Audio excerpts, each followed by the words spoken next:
For more informational bayans, subscribe Maulana Izhar Official. في الدنيا سلاما وظلال أخبر الأيام. بسم الله الرحمن الرحيم.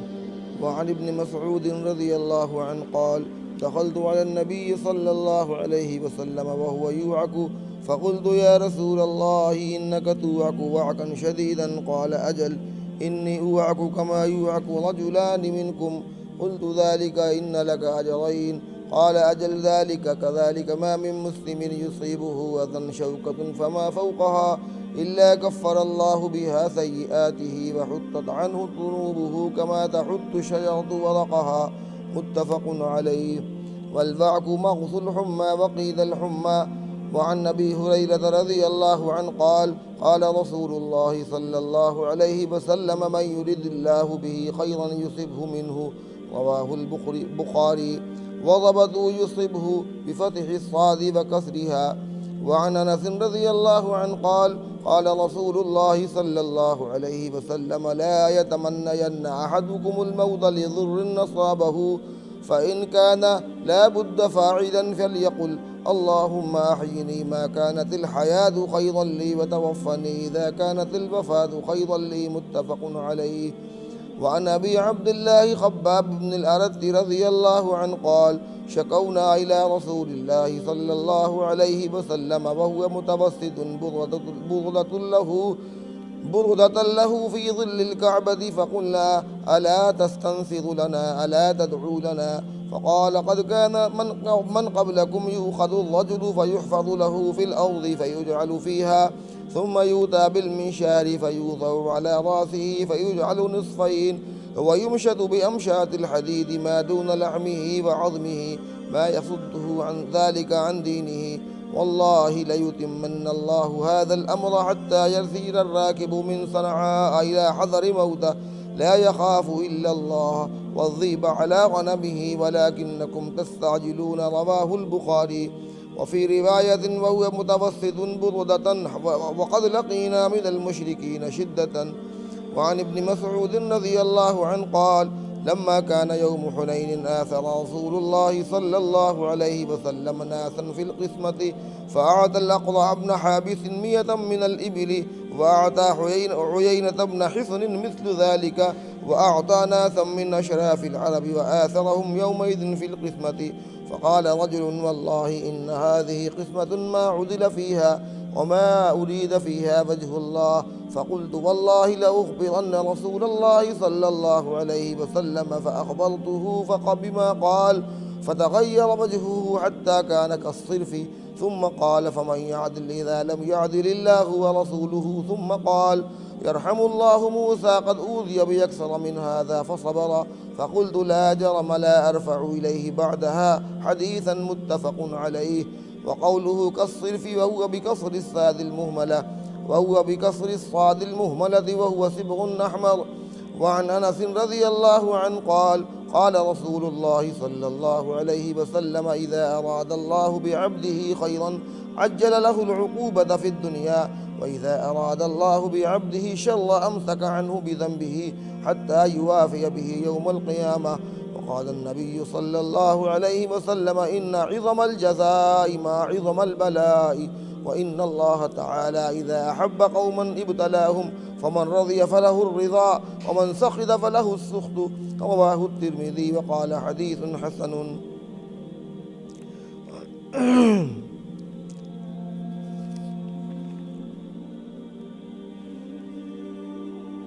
یہ 5 حدیثیں اس وقت صبر سے متعلق پڑھی گئی ہیں. کئی مجلسوں سے صبر کا بیان چل رہا ہے، اور اس سلسلے میں اللہ کے رسول صلی اللہ علیہ وسلم کی احادیث اور اس کا ترجمہ اور اس کی وضاحت آپ حضرات سماعت فرما رہے ہیں. اسی تعلق سے آج یہ حدیثیں بھی ہیں. حدیث نمبر 38. عبداللہ بن مسعود رضی اللہ عنہ روایت کرتے ہیں کہ میں حضور اقدس صلی اللہ علیہ وسلم کے پاس آیا وَهُوَ يُوعَكُ، آپ کو بخار تھا اس وقت۔ راوی حدیث کہتے ہیں میں نے آپ سے کہا اے اللہ کے رسول آپ کو تو بہت سخت بخار ہے اس وقت، تو آپ نے فرمایا ہاں مجھے بخار ہے اس وقت، اور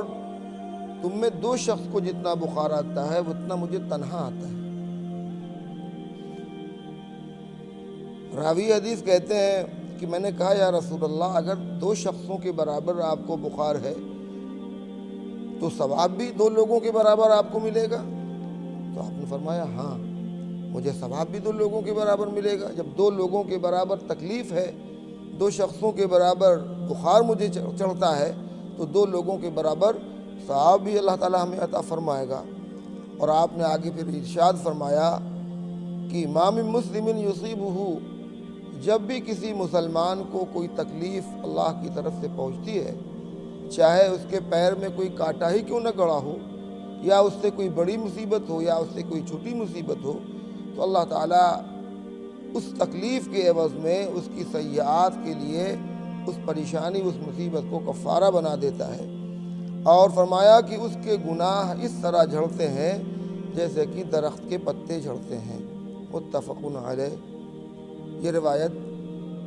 بخاری کے اندر ہے۔ اس حدیث سے ایک بات تو یہ معلوم ہوئی کہ جس طرح مصیبتیں عام انسانوں پر آتی ہیں ویسے ہی مصیبتیں پیغمبروں پر بھی آتی ہیں۔ چنانچہ اس حدیث میں آپ نے یہ سنا کہ صحابی رسول کہتے ہیں کہ ہم حضور کی خدمت میں اس حال میں آئے کہ آپ کو سخت بخار تھا اس وقت، بالکل آپ تپ رہے تھے بخار میں، اور صحابی رسول نے اس کا ذکر بھی کیا کہ اللہ کے رسول آپ کو تو بہت سخت بخار ہے، تو آپ نے اس پر کیا ارشاد فرمایا کہ بخار کے ساتھ ساتھ مجھے 2 لوگوں کے برابر بخار ہے۔ اور ایک حدیث میں آپ نے اس کی صراحت فرمائی کہ تمہیں جو تکلیفیں ہوتی ہیں 2 شخصوں کو، اس سے زیادہ تکلیف، اتنی ہی تکلیف مجھے ہر تکلیف میں، ہر بیماری میں ہوتی ہے۔ کسی بیماری میں 2 شخص کو جو تکلیف ہو رہی ہے اتنی تکلیف نبی کو تنہا ہوتی تھی۔ اسی پر صحابی رسول نے یہ ارشاد فرمایا کہ اللہ کے رسول اگر آپ کو 2 شخصوں کے برابر بخار ہے، 2 لوگوں کے برابر تکلیف آپ کو ہو رہی ہے تو ثواب بھی ڈبل ملے گا؟ تو آپ نے فرمایا ہاں ثواب بھی ڈبل ملے گا۔ اور پھر مزید آپ نے یوں ارشاد فرمایا کہ یہ تکلیفیں اور یہ مصیبتیں مومن کے لیے زحمت نہیں ہیں بلکہ رحمت ہیں۔ خود اللہ کے رسول صلی اللہ علیہ وسلم نے ارشاد فرمایا کہ جب بخار کسی مسلمان کو آتا ہے اور وہ اس پر صبر کرتا ہے، اس پر واویلا نہیں مچاتا، اس پر شکایت نہیں کرتا، تو اللہ تعالیٰ اس کے گناہ اس طرح جھاڑ دیتا ہے اس کے جسم سے جیسے کہ درختوں سے پتے جھڑ جاتے ہیں۔ اور آپ بعض اوقات پتجھڑ کے زمانے میں دیکھتے ہیں کہ بعض درختوں پر ایک پتا بھی باقی نہیں رہتا، بالکل ڈنڈا ہو جاتا، ایک پتا بھی باقی نہیں رہتا۔ گویا مصیبتوں اور پریشانیوں سے مومن کے گناہ اس طرح دھل جاتے ہیں جس طرح درختوں سے پتے سب کے سب جھڑ جاتے ہیں۔ گویا وہ اثر نو بالکل پاک و صاف ہو جاتا ہے۔ کبیرہ گناہ تو خیر توبہ سے معاف ہوتا ہے، اس کے لیے توبہ شرط ہے، لیکن صغائر جو ہم بے انتہا کرتے ہیں اس کی ہمیں گنتی بھی نہیں معلوم، اس کا بعض اوقات ہمیں احساس بھی نہیں ہوتا، بلکہ اکثر اوقات احساس نہیں ہوتا، ہم گناہ پہ گناہ کرتے رہتے ہیں اور ہمارے نامہ اعمال ان گناہوں کی وجہ سے سیاہ ہو چکے ہوتے ہیں، بھر چکے ہوتے ہیں۔ لیکن اللہ تعالیٰ اپنے ان بندوں پر جس پر اس کی رحمت کی نگاہ ہوتی ہے، جب نیک اعمال سرزد نہیں ہو پاتے، جب اس سے نیکیاں نہیں ہو پاتی، تو اللہ تعالیٰ کوئی مصیبت ڈال دیتا ہے، کوئی پریشانی ڈال دیتا ہے، کوئی تکلیف ڈال دیتا ہے، اور ان تکلیفوں پر وہ بندہ صبر کرتا ہے، اور صبر کی وجہ سے اس کے تمام صغائر، تمام چھوٹے موٹے گناہ اللہ تعالیٰ بغیر توبہ کے ہی معاف کر دیتا ہے۔ پتہ یہ چلا کہ صبر ایک بہت بڑا عمل ہے، صبر کرنا ایک بہت بڑا عمل ہے، ایک ایسا عمل ہے کہ اپنے ساتھ نیکیاں بھی لے کر آتا ہے اور اس کے ساتھ ساتھ گناہوں کا کفارہ بھی بن جاتا ہے۔ باقی اور نیکیوں میں یہ بات نہیں، آپ کوئی نیکی کریں تو آپ کو نیکی ملے گی، اس عمل کی وجہ سے آپ کو جزا ملے گی، لیکن اس عمل کی وجہ سے گناہ بھی معاف ہو جائے کوئی ضروری نہیں ہے۔ ہاں بعض اوقات بعض نیکیوں سے گناہ بھی آدمی کے جھڑ جاتے ہیں، جیسا کہ وضو کے سلسلے میں فرمایا گیا کہ جب بندہ مومن وضو کرتا ہے تو اعضائے وضو سے اس کے گناہ دھل جاتے ہیں، پانی کے گرنے کے ساتھ ساتھ اس کے اعضائے وضو سے اس کے گناہ بھی دھل جاتے ہیں، نیکی بھی ملتی ہے۔ لیکن ہر نیکی کے ساتھ یہ ضروری نہیں ہے کہ اس نیکی کے کرنے کے ساتھ ساتھ نیکیاں بھی ملے اور گناہ بھی دھل جائے، لیکن صبر کا یہ ضرور خاصہ ہے کہ اللہ پاک جب کسی بندے کو صبر کی توفیق دیتا ہے تو صبر سے بے پناہ نیکی ملتی ہے، اور اس کے ساتھ ساتھ اس کے گناہ بھی اللہ تعالیٰ معاف کر دیتا ہے، دھل دیتا ہے۔ اور بے پناہ کا لفظ میں نے اس لیے عرض کیا کہ خود خداوند قدوس نے ارشاد فرمایا انما یوفی الصابرون اجرہم بغیر حساب، ہم صبر کرنے والوں کو بے پناہ نیکیاں عطا فرمائیں گے، ان کی نیکیوں کا کوئی شمار نہیں ہوگا۔ تو حدیث میں ایک بات یہ معلوم ہوئی کہ حضرات انبیاء علیہم السلام پر بھی تکالیف آتی ہیں، مصیبتیں آتی ہیں، پریشانیاں آتی ہیں، اور یہ نہیں کہ عام لوگوں کی طرح، بلکہ عام لوگوں سے زیادہ خود حضور نے ارشاد فرمایا کہ 2 لوگوں کے بقدر مجھ کو بخار آتا ہے، اور ظاہر ہے جب 2 لوگوں کے بقدر بخار ہے تو 2 ہی لوگوں کے بقدر آپ کو تکلیف بھی ہوتی رہی ہوگی۔ اسی وجہ سے حدیث میں فرمایا گیا کہ اللہ پاک اپنے بندوں کا لحاظ کر کے ان پر مصیبتیں ڈالتا ہے۔ سب سے زیادہ مصیبتیں پیغمبروں پر، پھر اس کے بعد پیغمبر کے جو سچے متبعین ہوتے ہیں، سچے ماننے والے ہوتے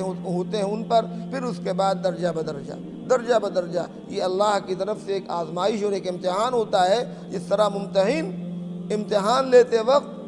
بچوں کی صلاحیتیں، ان کی استعداد دیکھ کر ان سے سوالات کرتا ہے، ویسے ہی اللہ تعالیٰ بھی جب اپنے بندوں پر مصیبتیں ڈالتا ہے ان کے ساتھ رحمت کا معاملہ کرنے کی خاطر، تو ان کی صلاحیت اور استعداد کو دیکھ کر ان پر مصیبتیں ڈالی جاتی ہیں۔ چونکہ انبیاء علیہم السلام کی شان اللہ کے نزدیک بہت ہی زیادہ اعلیٰ و ارفع ہے، اور خاص طور سے حضرت محمد مصطفیٰ صلی اللہ علیہ وسلم کی شان عالی سب سے زیادہ عرفہ و اعلیٰ ہے۔ اسی وجہ سے تب دیگر انبیاء علیہم السلام کے مقابلے میں آپ پر تکلیفیں بھی زیادہ ڈالی گئیں، تاکہ اس کے ذریعے سے آپ کے درجات بلند کر دیے جائیں۔ کیونکہ انبیاء علیہم السلام گناہوں سے معصوم ہوتے ہیں، ان کے نامہ اعمال میں گناہ ہوتی نہیں، اس لیے مصیبتوں و پریشانیوں پر صبر کرنے کی وجہ سے صرف ان کے درجات اللہ تعالیٰ بلند فرماتا ہے۔ اسی طرح اللہ کے وہ نیک بندے جن کے نامہ اعمال میں گناہ نہیں ہوتے، اس کے باوجود آپ دیکھیں گے کہ ان پر طرح طرح کی مصیبتیں اور پریشانی آئیں۔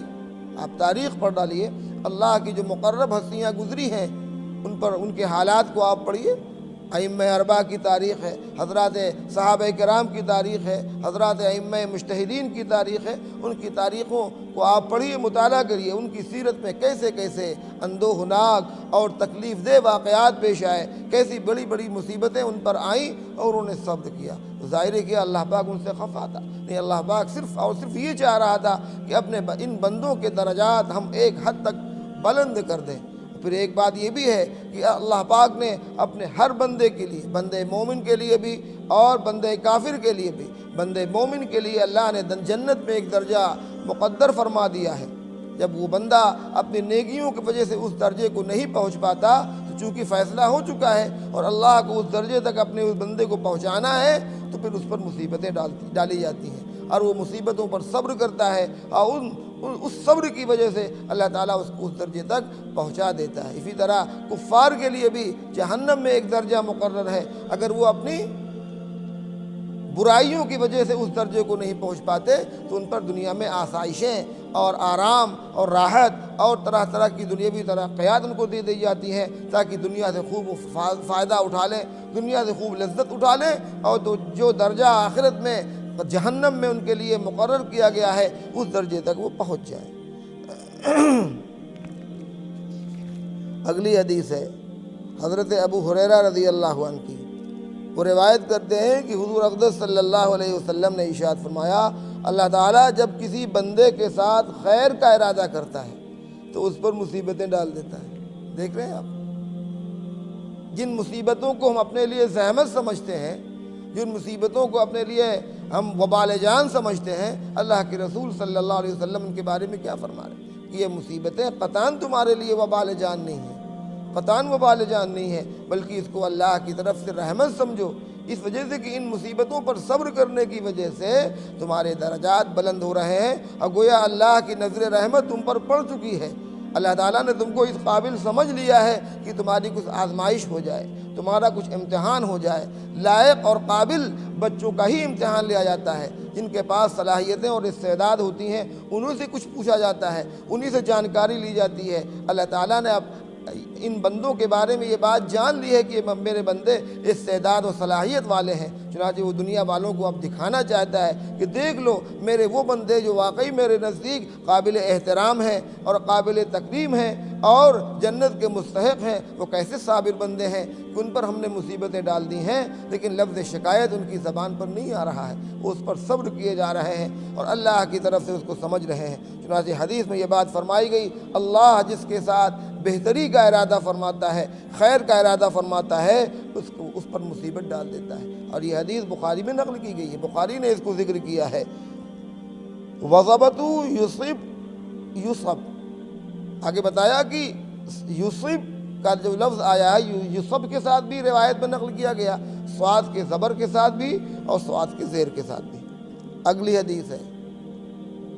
حضرت انس رضی اللہ عنہ کی حدیث ہے، وہ روایت نقل کرتے ہیں کہ حضور اقدس صلی اللہ علیہ وسلم نے ارشاد فرمایا کہ جب کوئی مصیبت و پریشانی آ جائے، زیادہ مصیبت آ جائے، تو اس مصیبت اور اس پریشانی میں تکلیف کی وجہ سے کوئی شخص موت کی تمنا نہ کرے، یہ نہ کہے کہ ہمیں موت ہی آ جاتی، اب بہت زیادہ تکلیف بڑھ گئی ہم مر ہی جاتے، یہ نہیں کہنا چاہیے۔ اور اگر بہت ہی زیادہ تکلیف ہے، بہت زیادہ پریشانی بڑھ گئی ہے تو یہ کہنا چاہیے اللہم احیینی ما کانت الحیات خیرا لی وتوفنی اذا کانت الوفات خیرا لی۔ بعض اوقات تکلیف بہت زیادہ بڑھ جاتی ہے اور آدمی پھر صبر نہیں کر پاتا اور شدت تکلیف کی اس قدر بڑھ جاتی ہے کہ پھر اپنے آپ پر قابو نہیں رہتا۔ ظاہر ہے اس طرح کے حالات انسان کی زندگی میں آ جاتے ہیں کہ بعض بیماریوں میں تکلیف اتنی شدید ہوتی ہے کہ آدمی بالکل برداشت کے قابل نہیں رہ جاتا، تو اس وقت بھی اللہ کے رسول صلی اللہ علیہ وسلم نے ہماری رہنمائی فرمائی کہ اگر ایسے حالات اللہ نہ کرے کسی پر آئیں، اگر ایسے حالات کسی پر آ جائیں، ایسی مصیبت اور ایسی پریشانی میں وہ شخص مبتلا ہو جائے تو پھر یہ کہنا چاہیے اے اللہ جب تک میرے لیے زندگی بہتر ہے اس وقت میرے لیے زندگی مقدر فرما دے، اور جب میرے لیے موت بہتر ہو تو میرے لیے مجھے موت عطا فرما دے، یہ کہنا چاہیے۔ اس میں شکوہ نہیں ہے، اس میں بے صبری کا مظاہرہ نہیں ہے۔ کیوں؟ اس وجہ سے کہ بے صبری کا مظاہرہ یہ تو نیکیوں کو ختم کرنے والا ہے۔ اللہ اس کے رسول کی طرف سے ہم سے صبر کا مطالبہ ہے کہ صبر کیے جاؤ، اگر بہت زیادہ مصیبت بڑھ جائے تو پھر یہ کہو کہ اللہ جب تک ہمارے لیے زندگی بہتر ہو اس وقت تک ہمارے لیے زندگی مقدر فرما، اور جب موت ہی بہتر ہو تو موت مقدر فرما دے۔ اور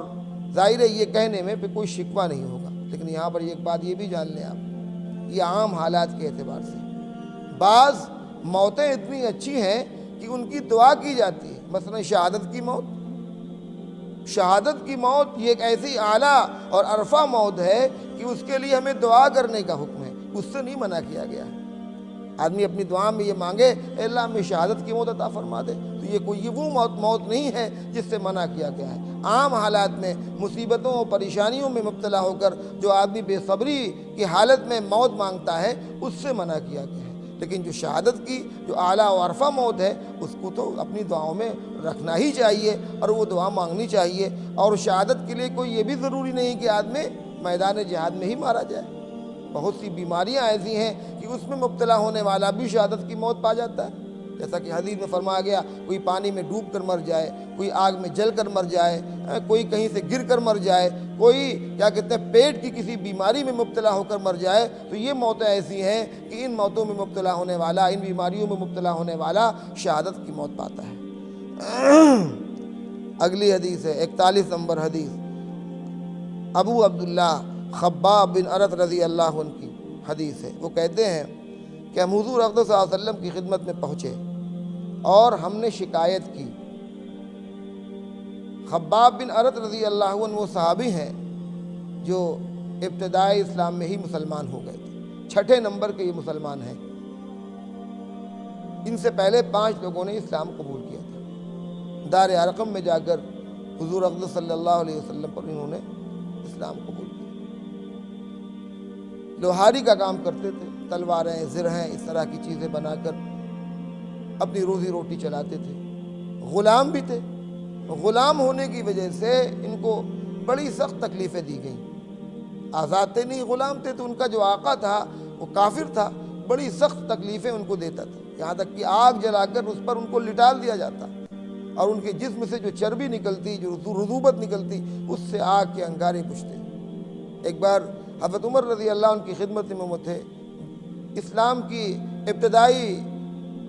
زندگی میں جو تکلیفیں صحابہ کو پہنچی تھی اس کا ذکر چھڑ گیا، تو حضرت خباب بن رضی اللہ عنہ نے اپنی پیٹھ کھول کر حضرت عمر رضی اللہ عنہ کو دکھائی، تو وہ حیرت میں پڑ گئی، کہا کہ ارے ایسی پیٹھ تو دکھی ہی نہیں کسی کی، جس پر تو گوشت ہی نہیں ہے، صرف ہڈی باقی رہ گئی ہے۔ اسلام کی خاطر ان کے جسم کا گوشت جل چکا تھا، ایسی سخت اذیتیں اور ایسی سخت تکلیفیں ان کو پہنچائی گئی تھیں۔ وہ روایت نقل کرتے ہیں کہ ہم حضور کی خدمت میں آئے، اور حضور اقدس صلی اللہ علیہ وسلم کعبے کی دیوار کے سائے میں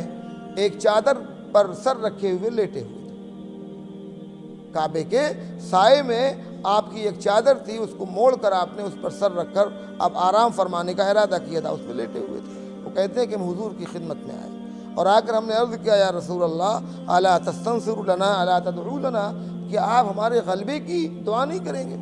ہم لوگ اس طرح مارے پیٹے جا رہے ہیں، ہم پر اس طرح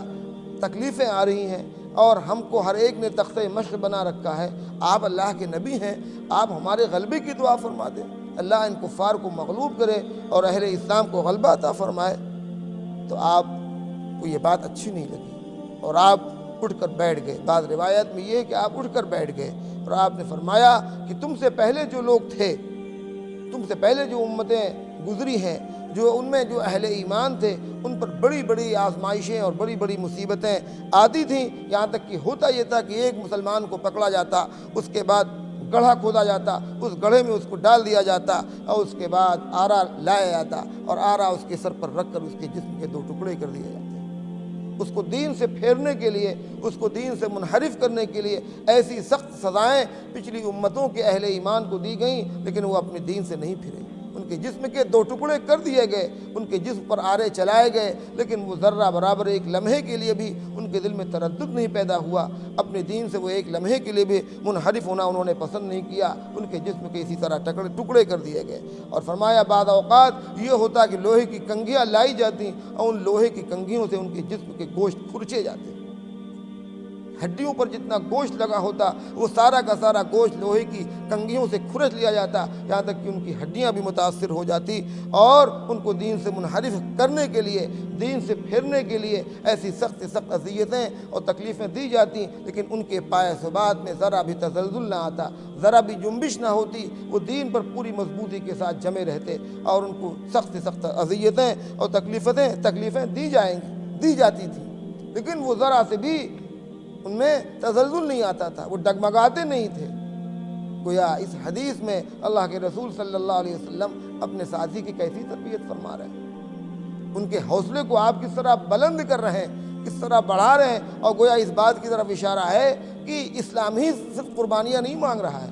اس سے پہلے بھی جو امتیں آئی ہیں، اسلام نے ہر زمانے میں اپنے ماننے والوں سے قربانیاں مانگی ہیں، ہر زمانے میں۔ اسلام تو ایک ایسا مذہب ہے جو حضرت آدم علیہ السلام سے شروع ہوا، لیکن وہ الگ بات ہے کہ تکمیل اس کی حضرت محمد مصطفیٰ صلی اللہ علیہ وسلم کی شریعت پر ہوئی، لیکن اسلام کی شروعات تو حضرت آدم سے ہو گئی تھی۔ ہر نبی نے اپنے ماننے والوں کے سامنے اسلام پیش کیا، اور اسلام نے ہمیشہ اپنے ماننے والوں سے قربانیاں مانگی ہیں، اور جو اہل ایمان ثابت قدم تھے انہوں نے اسلام کے لیے زبردست قربانیاں دی ہیں، جس کی مثال حضور صلی اللہ علیہ وسلم نے یوں ارشاد فرمائی کہ آرے لائے جاتے اور لوگوں کے جسم کے دو ٹکڑے کر دیے جاتے، لیکن جو لوگ اسلام پر ثابت قدم تھے وہ ذرہ برابر بھی اسلام سے منحرف نہیں ہوتے تھے، لوہے کی کنگھیوں سے ان کے جسم کے گوشتوں کو کھرچا جاتا، اور وہ اسلام سے منحرف نہیں ہوتے تھے۔ آپ اندازہ کریے کیسی سخت تکلیفیں اور کیسی سخت اذیتیں ان کو دی جاتی تھیں، اور آپ نے ارشاد فرمایا ابھی تم یہ اسلام کی یہ کمزوری دیکھ رہے ہو، اور اہل اسلام کا یہ مغلوب ہونا دیکھ رہے ہو، اہل کفر کا غلبہ تم دیکھ رہے ہو، اللہ کی قسم ضرور بھی ضرور اللہ تعالیٰ اسلام کے اس پیغام کو عام و تام کرے گا، مکمل ہوگا اسلام کا یہ پیغام۔ آپ کی نگاہیں اس دن کو دیکھ رہی تھیں جس دن یہ اعلان ہونے والا تھا، الیوم اکملت لکم دینکم واتممت علیکم نعمتی۔ مکی دور میں کوئی اس کا تصور کر سکتا تھا کہ ایک وقت اسلام پر وہ آنے والا ہے کہ حضور اقدس صلی اللہ علیہ وسلم کے ارد گرد صحابہ کرام اور جانثاروں کی ایک بڑی تعداد ہوگی، ایک ازدحام کثیر ہوگا جو اسلام کے ماننے والے ہوں گے، اور جس دن اللہ تعالیٰ اس اسلام کی تکمیل کا اعلان فرمائے گا کسی کو اندازہ نہیں تھا کہ نبی کریم صلی اللہ علیہ وسلم کی نظر بصیرت اس دن کا مشاہدہ کر رہی تھی۔ آپ کو یہ یقین تھا کہ اللہ نے جو پیغام دے کر ہمیں بھیجا ہے اس کی تکمیل وہ ضرور بالضرور فرمائے گا۔ چنانچہ آپ نے فرمایا اس حدیث میں کہ ضرور بالضرور اللہ اسلام کو مکمل کرے گا، یہاں تک کہ اتنا امن و امان پورے علاقے میں پھیل جائے گا کہ ایک عورت، یہاں تو عورت کا لفظ نہیں ہے، دوسری روایات میں ہے کہ ایک عورت صنعاء سے حضر موت تک، صنعاء یمن میں ہے اور حضر موت بھی ایک مقام کا نام ہے، ایک عورت تنے تنہا زیورات سے ملبوس، زیورات پہنے ہوئے ایک عورت تنے تنہا اپنے اونٹ پر سوار ہو کر صنعاء سے اور حضر موت تک جائے گی، اس کو کسی کا خوف نہیں ہوگا سوائے اللہ کے۔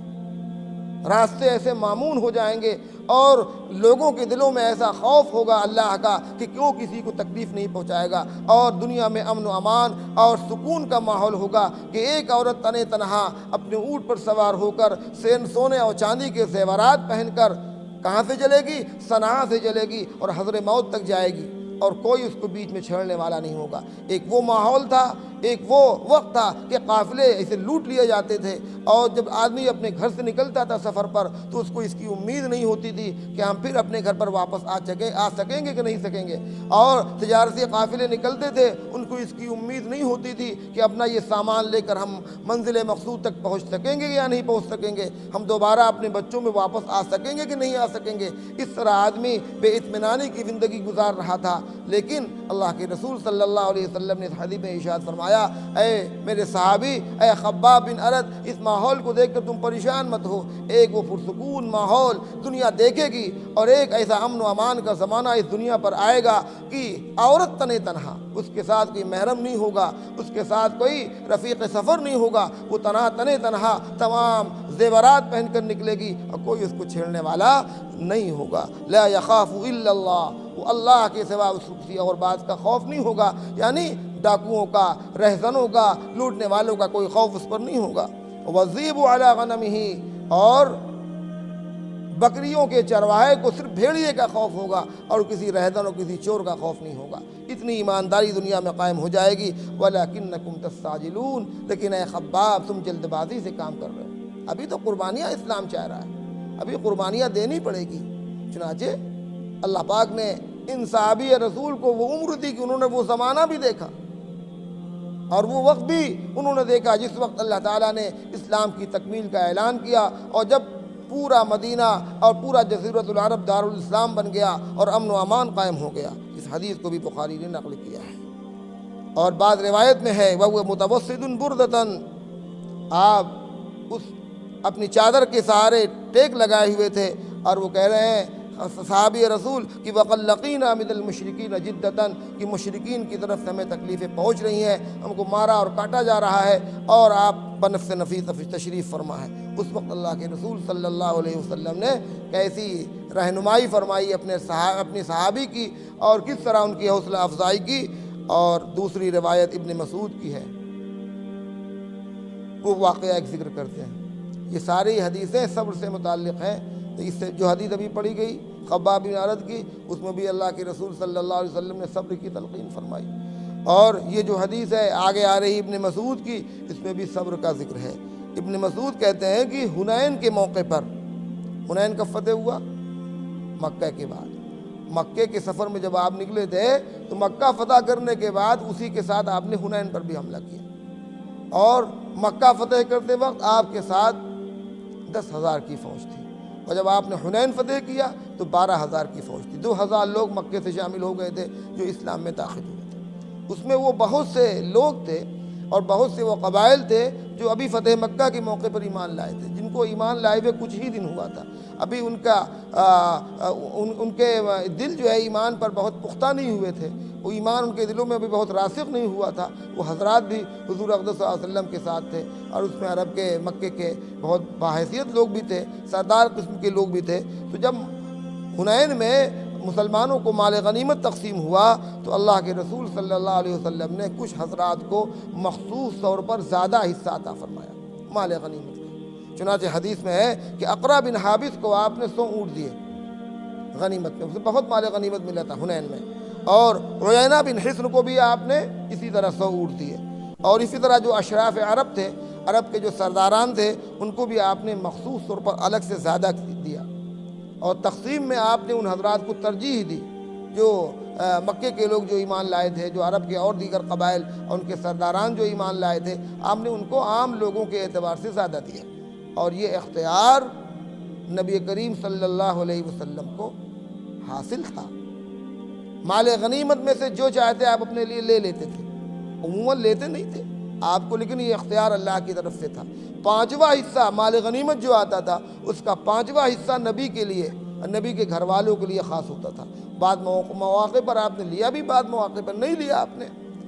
5واں حصہ آپ لے لیتے تھے، وہ حصہ آپ کے لیے، آپ کے گھر والوں کے لیے ہوتا تھا، اور باقی حصہ جو ہے 4 حصے جو ہوتے تھے وہ مجاہدین میں تقسیم ہوا کرتے تھے۔ تو یہ حضور اقدس صلی اللہ علیہ وسلم کو یہ اختیار حاصل تھا، 5واں حصہ الگ سے اللہ نے آپ کے لیے مخصوص فرمایا تھا۔ وَاعْلَمُوا أَنَّمَا غَنِمْتُمْ،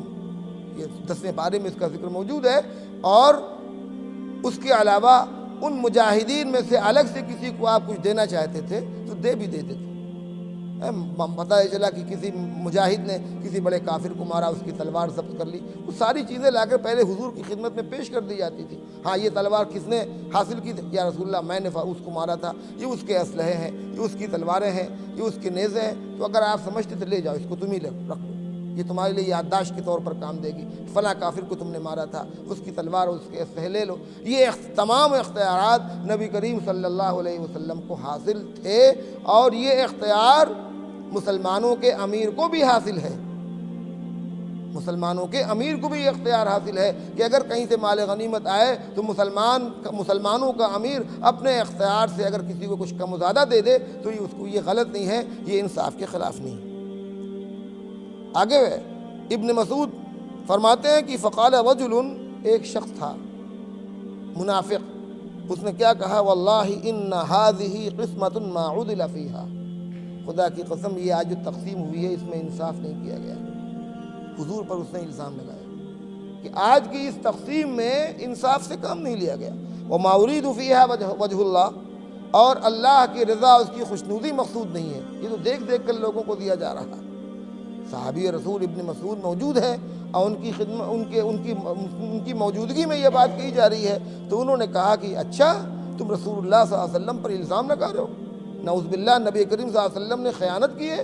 بے انصافی سے کام لیا ہے، تم نے یہ بات نبی کے سلسلے میں کہی ہے؟ میں ضرور بالضرور یہ خبر حضور اقدس صلی اللہ علیہ وسلم کو دوں گا، میں بتاؤں گا نبی کو جا کر کہ فلاں شخص نے آپ کے سلسلے میں یہ بات کہی ہے۔ چنانچہ وہ کہتے ہیں کہ فأخبرته بما قال، آپ کے سلسلے میں جو بات کہی گئی تھی میں نے یہ بات آ کر حضور کو بتائی، آپ صلی اللہ علیہ وسلم کو بہت تکلیف ہوئی۔ صحابی کہتے ہیں کہ فتغیر وجهه حتى كاد كالصرف، آپ کا چہرہ متغیر ہو گیا، بالکل سرخ ہو گیا۔ جب آپ کو غصہ کبھی آتا تھا تو چہرے کی کھالیں بالکل سرخ ہو جاتی تھی، لگتا تھا کسی نے رنگ مل دیا ہے، یہ غصے کے آثار ہوتے تھے۔ اور جب آپ کو خوشی میسر آتی تھی، آپ جب خوش ہوتے تھے تو صحابی کہتے ہیں کہ آپ کا چہرہ بالکل 14ویں رات کی طرح کھل جاتا تھا، روشن ہو جاتا تھا، اور جب غصے کے آثار ظاہر ہوتے تھے تو چہرے کی رنگت بالکل سرخی میں تبدیل ہو جاتی تھی۔ اور چنانچہ آپ نے افسوس کے ساتھ یہ بات ارشاد فرمائی، فمن یعدل اذا لم یعدل اللہ ورسولہ، اگر اللہ اس کا رسول انصاف نہیں کرے گا پھر کون انصاف کرے گا؟ پھر کون انصاف کرے گا؟ اور ظاہر ہے وہ کہنے والا جس نے یہ بات کہی تھی کوئی مخلص مسلمان نہیں تھا، ایک منافق تھا جس کو حضور اقدس صلی اللہ علیہ وسلم سے وہ تعلق نہیں تھا جو اہل ایمان کو تھا۔ اس کے دل میں تو حضور کے لیے ایک نفرت تھی، ایک دشمنی تھی، مصلحت کے پیش نظر وہ ساتھ میں شامل ہو جاتا تھا۔ تو یہ بات ایک منافق کی طرف سے کہی گئی تھی، اس لیے کوئی زیادہ قابل اعتراض بات نہیں ہے کہ کوئی مومن ایسا کہہ ہی نہیں سکتا تھا چنانچہ آپ نے فرمایا اللہ تعالیٰ موسیٰ علیہ السلام پر رحم فرمائے وقد اوذی باکثر من ھذا فصبر، حضرت موسیٰ علیہ السلام کو اس سے زیادہ تکلیفیں ان کی امت نے دیں لیکن انہوں نے اس پر صبر کیا، اس پر انہوں نے صبر کیا۔ پتہ یہ چلا کہ نبی کا کام انتقام لینا نہیں ہے۔ اگر آپ کو یہ اختیار تھا کہ اس منافق کو بلا کر فوراً اس کی گردن قلم کروا دیتے، اس کو قتل کروا دیتے، لیکن آپ نے نہ اس کو بلوایا، نہ اس سے آپ نے کوئی سوال و جواب کیا، نہ اس تک نہ اس کو کچھ کہا آپ نے، بلکہ آپ نے کیا فرمایا کہ اللہ موسیٰ علیہ السلام پر رحم کرے کہ ان کی امت نے ان کو اس سے زیادہ تکلیفیں پہنچائیں اور انہوں نے صبر کیا، لہذا میں بھی صبر کرتا ہوں۔ فقلت لا جرم لا ارفع الیہ بعدہا حدیثا، اب راوی حدیث کہتے ہیں میں نے جب نبی کریم صلی اللہ علیہ وسلم کو دیکھا کہ آپ کو بہت تکلیف پہنچی اس بات سے، اس واقعے کی نقل کرنے سے آپ کو بہت تکلیف پہنچی، تو میں نے دل میں اپنے یہ ارادہ کیا کہ آئندہ کبھی اس طرح کی بات نبی سے نہیں کہوں گا۔ آپ کو تکلیف پہنچی تھی نا، اتنی تکلیف پہنچی کہ آپ کا چہرہ غصے سے سرخ ہو گیا، لیکن آپ نے اپنے اس غصے کے تقاضے پر عمل نہیں کیا، انتقام نہیں لیا۔ غصہ آنا لازمی تھا اس لیے کہ جو 100% انصاف پر ہو، جس کا ہر قدم اللہ اس کے رسول کے حکم کے مطابق ہو، اس کو ظاہر غصہ تو آنا ہی تھا، لیکن غصے کے تقاضے پر عمل نہ کرنا یہ اصل ہے۔ دیکھیے غصہ آنا، ایک بات یہاں پر آپ جان لیجیے، غصہ آنا فطری چیز ہے، غصے سے آپ اپنے آپ کو نہیں منع کر سکتے۔ اصل کام یہ کہ غصے کے جو تقاضے ہیں کہ فوراً انتقام لے لینا، فوراً بدلہ لے لینا، فوراً مار پیٹ دینا، اس سے بچنے کی ضرورت ہے۔ یہ اپنی اختیاری چیز ہے۔ غصے کا آنا غیر اختیاری چیز ہے۔ یہ اللہ نے ہر انسان کی فطرت میں رکھا ہے کہ غیر طبعی باتوں پر اور غلط باتوں پر ہر انسان کو غصہ آتا ہے، یہ غیر اختیاری چیز ہے، اس کو آپ رفع نہیں کر سکتے، اس کو دور نہیں کر سکتے، لیکن غصے کے تقاضے پر عمل کرنا یہ ایک اختیاری چیز ہے، اس سے منع کیا گیا۔ سوچ سمجھ کر غصے کے تقاضوں پر آپ عمل کریے اور اپنے اختیار کا غلط استعمال نہ ہونے دیجیے۔ تو صحابی رسول کہتے ہیں کہ چونکہ رسول اللہ صلی اللہ علیہ وسلم کو تکلیف پہنچی تھی، اس لیے میں نے یہ سوچا کہ اب اس طرح کی باتیں نبی تک نہیں پہنچائی جائیں گی۔ اگلی حدیث ہے 43 نمبر، حضرت انس رضی اللہ عنہ کی وہ روایت نقل کرتے ہیں کہ حضور اقدس صلی اللہ علیہ وسلم نے ارشاد فرمایا اذا اراد اللہ بعبده خیرا عجل له العقوبۃ فی الدنیا عقوبۃ فی الدنیا، اللہ تعالیٰ جب اپنے کسی بندے کے ساتھ دنیا میں خیر کا معاملہ فرمانا چاہتا ہے تو دنیا میں ہی اس کو سزا دے دیتا ہے، دنیا میں ہی اس کو سزا دے دیتا ہے۔ اور وَإِذَا أَرَادَ اللَّهُ بِعَبْدِهِ شَرًّا، اور جب اللہ تعالیٰ اپنے کسی بندے کے ساتھ خیر کا ارادہ نہیں کرنا چاہتا، اس کو سزا دینا چاہتا ہے آخرت میں، تو دنیا میں اس پر پکڑ اور گرفت نہیں آتی، یہاں تک کہ قیامت میں پھر اس کو پوری سزا دی جائے گی۔ تو حدیث سے یہ بات معلوم ہوئی کہ اہل ایمان پر حالات کا آنا یہ ان کے لیے رحمت ہے۔ خود اللہ کے رسول صلی اللہ علیہ وسلم ارشاد فرما رہے ہیں کہ اللہ تعالیٰ جن بندوں کے ساتھ خیر کا معاملہ فرماتا ہے ان کو دنیا میں سزا دے دیتا ہے۔ ان سے کوئی غلطی ہوئی، ان سے اللہ کے احکامات ٹوٹے، مختلف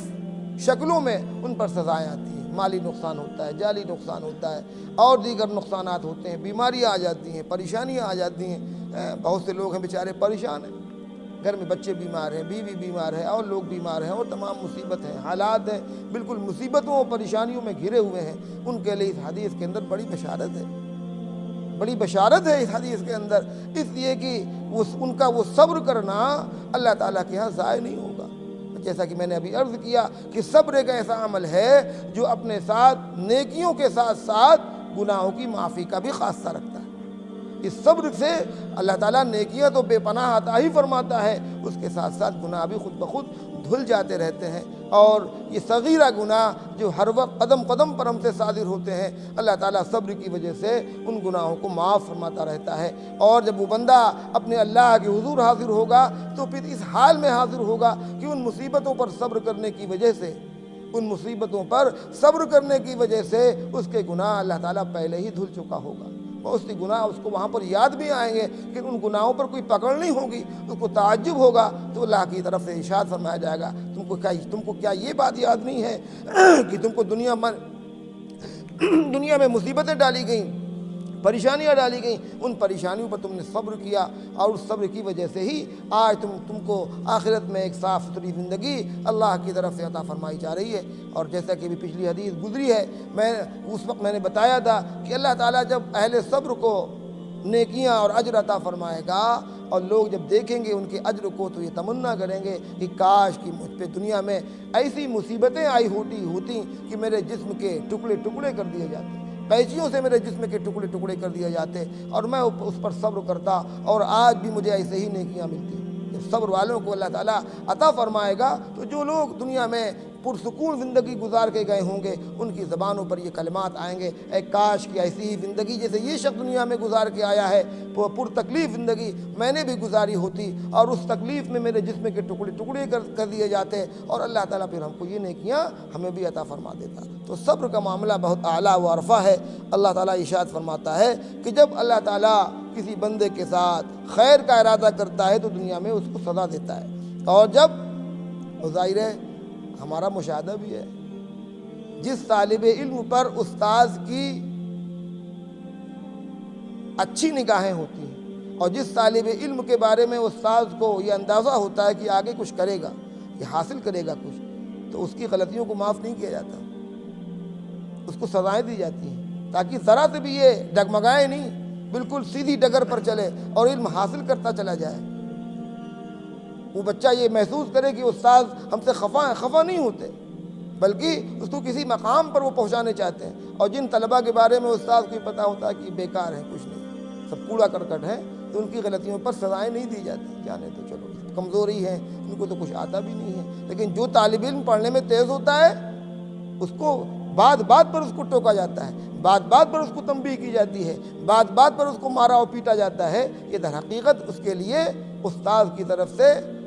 بہتری کا معاملہ ہوتا ہے۔ اللہ تعالیٰ کا بھی معاملہ یہی ہے، اللہ تعالیٰ اپنے جن بندوں کی مغفرت فرمانا چاہتا ہے، اور ان سے بھول چوک دنیا میں ہو رہی ہے، ان سے بھی نافرمانی ہو جا رہی ہے، کیونکہ انسان کا تو خاصہ ہی ہے کہ اس سے خطا اور نسیان سرزد ہو، تو اللہ تعالیٰ نے نگاہ گڑا رکھی ہے کہ اپنے اس بندے کو جنت الفردوس میں ہم داخل کریں گے، لیکن قدم قدم پر چوک بھی ہو رہی ہے، غلطیاں بھی ہو رہی ہیں، تو اللہ کی طرف سے ٹھوکر لگ رہی ہے، تنبیہ کی جا رہی ہے، غلط ہے، کہاں جا رہے ہو، کہاں بھٹک رہے ہو، راستے سے بھٹکے، اور فوراً اس پر کوئی جب اس طرح تنبیہ نہیں ہوتی تو کوئی مصیبت ڈال دی جاتی ہے، کوئی پریشانی ڈال دی جاتی ہے، اور اللہ تعالیٰ کا ارادہ یہ ہوتا ہے کہ یہ میرا بندہ ان مصیبتوں سے، ان پریشانیوں سے ٹھوکر کھا کر میری طرف وہ رجوع کر لے۔ چنانچہ عموماً پریشانیوں کی حالت میں جس کے دل میں ایمان ہوتا ہے وہ اللہ کی طرف رجوع بھی کرتا ہے۔ تو فرمایا کہ جب اللہ تعالیٰ کسی بندے کے ساتھ شر کا معاملہ کرنا چاہتا ہے تو اس کو چھوڑ دیتا ہے، جاؤ کرو جو کر رہے ہو کرو، اس کی رسی ڈھیلی کر دی جاتی ہے، پھر جب وہ قیامت میں پہنچتا ہے تو اس کو پوری سزا دی جاتی ہے۔ اور آگے اگلی حدیث میں اللہ کے رسول صلی اللہ علیہ وسلم ارشاد فرماتے ہیں کہ نیکیوں کی جزا مصیبتوں کے اعتبار سے ہے، جیسی آزمائش، جیسی ابتلا، جیسا امتحان، جیسی پریشانی، اسی اعتبار سے اللہ تعالیٰ بدلہ بھی عطا فرماتا ہے۔ وَإِنَّ اللَّهَ تَعَالَى اذا احب قوما ابتلاهم، جب اللہ تعالیٰ کسی قوم کے ساتھ محبت کا معاملہ فرمانا چاہتا ہے تو اس کو آزمائشوں میں ڈال دیتا ہے، اس کا امتحان لینا شروع کر دیتا ہے۔ اور جیسا کہ میں نے ابھی عرض کیا کہ جس طرح ایک استاذ اپنے انہی بچوں کا امتحان لیتا ہے جو امتحان دینے کے قابل ہوتے ہیں، جن کو کچھ وہ دینا چاہتا ہے، جن کو کچھ وہ عطا کرنا چاہتا ہے، انہی کا امتحان لیتا ہے، اسی طرح اللہ تعالیٰ تو ظاہر ہے تمام رحیموں کے رحیم ہے، تمام شفیقوں کے شفیق ہیں۔ کچھ بندوں پر اللہ کی نظر رحمت پڑ چکی ہے تو ظاہر ہے ان سے گناہ بھی سرزد ہوئے ہیں، تو ان کے گناہ کی معافی کا اللہ نے یہ گویا ایک طریقہ اختیار کیا کہ ان کو آزمائشوں کے اندر ڈال دیا۔ فرمایا فمن رضی فلہ الرضا، جو ان مصیبتوں پر راضی رہا، جو ان پریشانیوں پر راضی رہا، اس کے لیے اللہ کی طرف سے رضا و خوشنودی کا پروانہ مل جاتا ہے۔ ومن سخط، اور جس نے ان مصیبتوں و پریشانیوں کو اپنے لیے وبال جام سمجھا، گویا پھر خدا کی طرف سے اس کے لیے رضا اور خوشنودی نہیں ملتی، اس کے حصے میں خدا کی طرف سے غضب اور غصہ آتا ہے۔ رواہ الترمذی، اس حدیث کو امام ترمذی نے نقل کیا اور کہا ھذا حدیث حسن، یہ حدیث حسن ہے۔ اللہ تعالی ہمیں ان باتوں کی سمجھ نصیب فرمائے، اور صبر سے متعلق جو حدیثیں پڑھی گئیں، جس کا ترجمہ، جس کا مطلب آپ نے سنا، ان حدیثوں کے تقاضوں پر ہمیں عمل کرنے کی توفیق عطا فرمائے۔ زندگی میں جو حالات آئیں جو پریشانیاں اور جو مصیبتیں آئیں اس کو اللہ کی طرف سے سمجھتے ہوئے اس پر صبر کی اللہ ہمیں توفیق عطا فرمائے۔ اللہم صلی علی سیدنا مولانا محمد وعلی آل سیدنا مولانا محمد وبارک وسلم۔ ربنا آتنا فی الدنیا حسنہ وفی الآخرۃ حسنہ وقنا عذاب النار۔ ربنا ظلمنا انفسنا وإن لم تغفر لنا وترحمنا لنكونن من الخاسرين۔ ربنا هب لنا من أزواجنا وذرياتنا قرة أعين واجعلنا للمتقين إماما۔ اللهم وفقنا لما تحب وترضى من القول والعمل والفعل والنية والهدى إنك على كل شيء قدير۔ ربنا ظلمنا أنفسنا وإن لم تغفر لنا وترحمنا لنكونن من الخاسرين۔ اے میرے رب اپنی رحمت سے ہماری اس مجلس کو جو درس حدیث کی مجلس ہے، اے اللہ اپنی رحمت سے اس مجلس کو قبول فرما لیجیے، ہم سب کی ہدایت کا فیصلہ فرما دیجیے۔ اے اللہ ہم سب کو ہدایت پر گامزن فرما دیجیے، موت تک ہدایت پر قائم و دائم رکھیے۔ اے اللہ یہ زندگی تو اے اللہ اس میں مختلف قسم کے حالات آتے ہی ہیں۔ اے اللہ اچھے بھی حالات آتے ہیں اور ناموافق حالات بھی آتے ہیں۔ اے اللہ جب اچھے حالات آئیں تو ہمیں شکر کی توفیق عطا فرمائیے، اور جب ناموافق حالات ہوں، مصیبتیں ہوں، پریشانیاں ہوں، اے اللہ اور دیگر تکالیف ہوں، تو اے اللہ ہمیں اس پر صبر کی توفیق عطا فرمائیے۔ اے اللہ صبر جمیل کی توفیق عطا فرمائیے اپنی رحمت سے۔ اب صبر جمیل والے بندوں میں، صبر جمیل کرنے والے بندوں میں اللہ ہمیں بھی شامل فرما لیجیے۔ اے اللہ ہم سب پر رحم کا، کرم کا، فضل کا معاملہ فرمائیے، ہماری اولادوں کو نیک صالح بنا دیجیے۔ اے اللہ ہماری اس ملک میں بھی امن و امان قائم فرما دیجیے۔ اے اللہ انصاف پسند حکمراں ہمیں عطا فرمائیے، ظالم حکمرانوں سے ہماری اے اللہ ہمیں سبکدوشی عطا فرمائیے، ظالم اور بے انصاف حکمرانوں سے ہمیں چھٹکارا عطا فرمائیے۔ اے اللہ اپنی رحمت کا نزول فرمائیے، بیماروں کو شفائے کاملہ عاجلہ مستمرہ دائمہ نصیب فرمائیے، مرحومین امت کی مغفرت فرمائیے۔ اے اللہ مرحومین امت کی مغفرت فرمائیے، خصوصاً ہم سب کے والدین کی مغفرت فرمائیے، ان کے درجات کو بلند فرمائیے۔ اے اللہ اپنی رحمت کا معاملہ ہم سب کے ساتھ فرمائیے، ہماری دعاؤں کو حضرت محمد مصطفیٰ صلی اللہ علیہ وسلم کے صدقہ طفیل قبول فرما لیجیے۔ ربنا تقبل منا انك انت السميع العليم وتب علينا انك انت التواب الرحيم، وصلى الله تعالى على خير خلقه سيدنا محمد وعلى اله وصحبه۔